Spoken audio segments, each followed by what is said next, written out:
You worked in television news as a producer. You worked for, some of the major broadcast networks, NBC, ABC, CNN.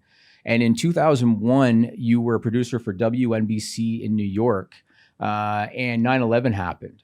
And from what I understand, you were assigned and you went down to the World Trade Center in order to cover 9/11. And then something happened to you personally that had a major impact on your life later. Can you talk about what happened that day?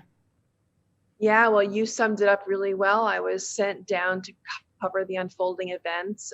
I was a producer, so meeting up with the reporter that I was assigned to help cover the day and what was really unfolding, which was, of course, an international nightmare unfolding on New York soil. And when the second tower came down, I was way too close to the unfolding events and ended up being pummeled by debris, running for my life. And fast forward, brought to the hospital, tubes down my throat to help me breathe, and reporting eventually from my hospital bed back to the newsroom. It's crazy. And I understand that there was an emergency triage tag around your neck that they put on you when they took you to the hospital. And that ended up becoming part of an exhibit at the 9/11 Museum.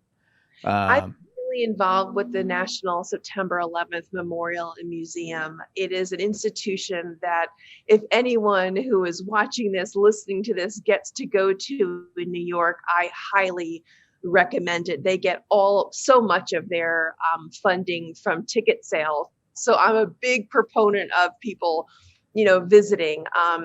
The triage tag that was around my neck that day, basically, there are tiers of trauma.